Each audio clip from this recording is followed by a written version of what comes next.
Hello, it's always a pleasure to be at the IOM. I'm Henry Claypool from the American Association of People with Disabilities, and I'm here to I'm on the bandwagon with Robin, certainly, about the workforce, and couldn't sing their praises highly enough. I think now is the time to really challenge ourselves, and so I'm going to forecast, there's a paper coming out of the University of San Francisco, the Center for Community Living Policy that I've worked on with Stephen Kay. And we'll talk a little bit more about this in that paper, but it's not there yet.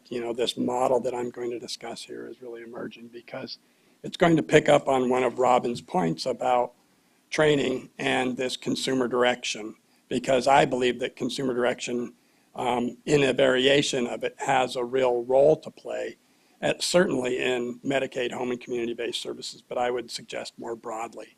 So before I get into that, let's go into the world of Medicaid, and we're talking to really about personal care workers, and the margins are thin here. People aren't making a lot of money. Managed care has now moved into this space, and we're going to see managed long-term services and supports as a real force in how states are deploying their resources in the home and community-based services system. It's a potential real opportunity, and I think that's how we should approach it.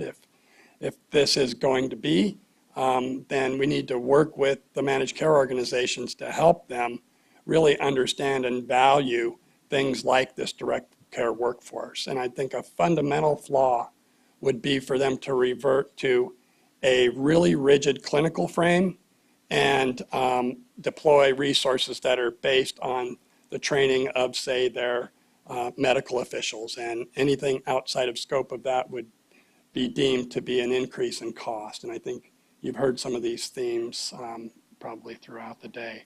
So there's a lot of opportunity, lots of change going on.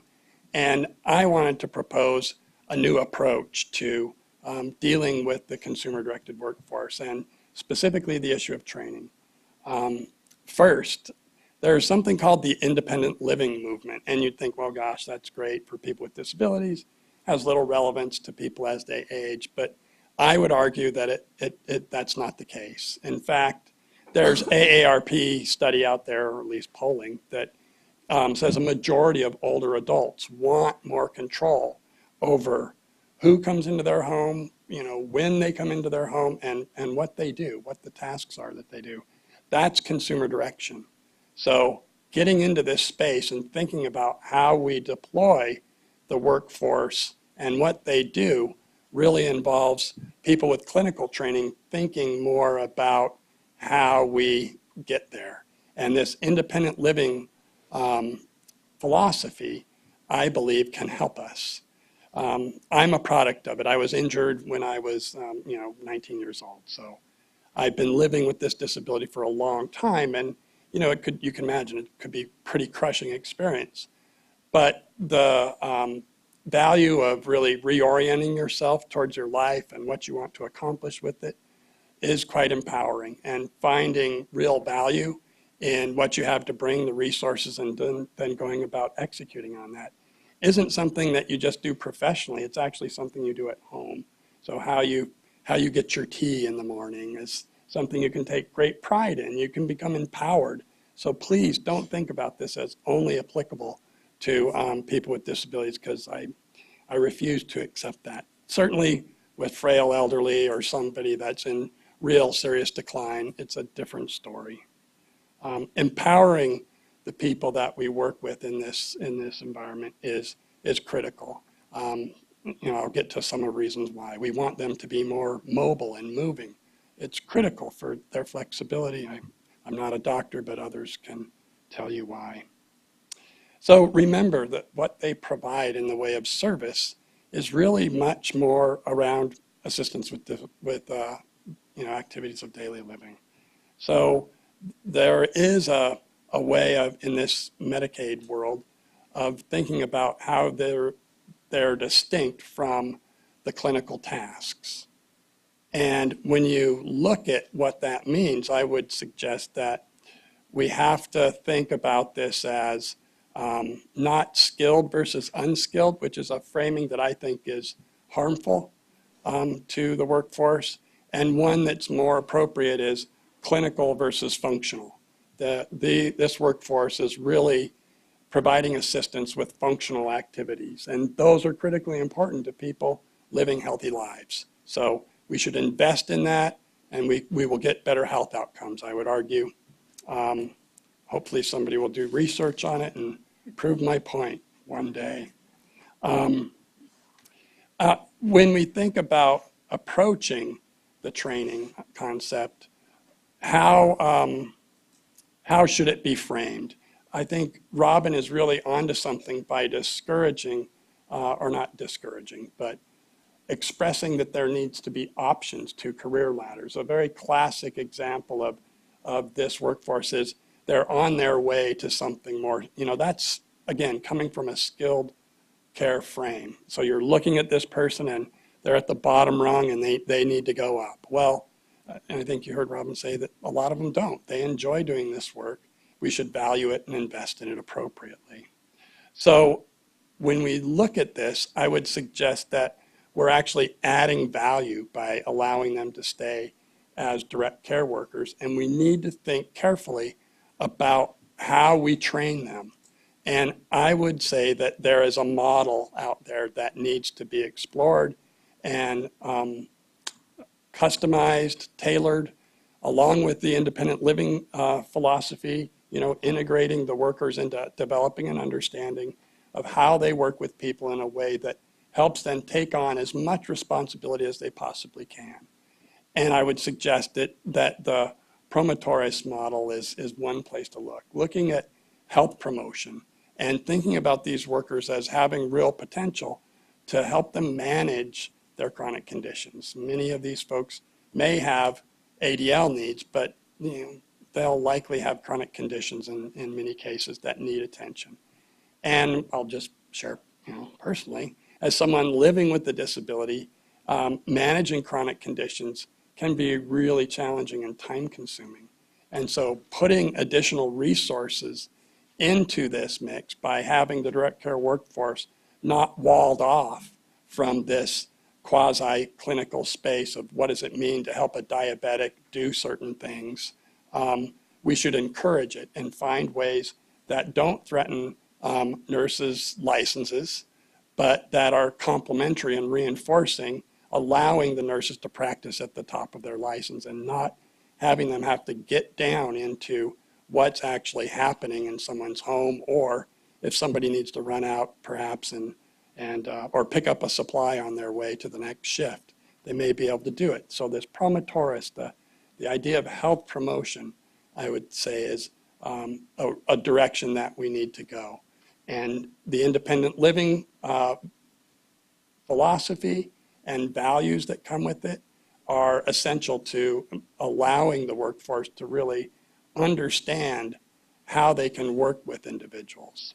So beyond just dealing with chronic conditions, I would suggest a couple other items. The diet and exercise are critical to everyone, especially as we age. And so remember, in this HCBS Medicaid space, we really are talking about low-income individuals. And there's an opportunity here, I think. And I casually throw around this phrase because I think it sounds good, I guess. Health dyad, that the workers are coming from similar socioeconomic strata as the people that they're serving. So you've got people living in food deserts that are struggling with the same issues. It's cheaper to stop at McDonald's than it is to get in your car and go across town and then try and find a Whole Foods and get something that is quality. That just doesn't happen. So how can we think about the worker and the workforce as actually kind of force multipliers here for tackling some of the real challenges that we find particularly low-income people living in, that they're not familiar. They may never have seen anyone prepare a balanced meal in their whole life. It's something that is entirely new to them. So helping people understand the value of preparing food and what comes of that, and how you can work together to improve your health status is a missed opportunity. And I hope that, again, this is an initial paper, so you'll be disappointed if you're looking for details. It's much like the rhetorical flourish you're receiving now, but I think it goes somewhere.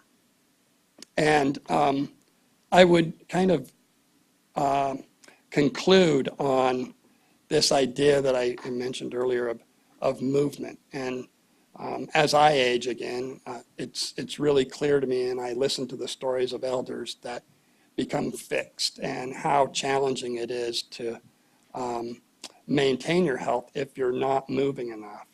And the social isolation that these populations experience as they age or as they live with a significant disability really renders you, I think, incapacitated or disabled. And I don't use that word in the traditional sense. I think it really does lead to an extraordinary fast functional decline. And so thinking about orientation and mobility training for this population, another task that these health promotion workers could take on. What does that mean?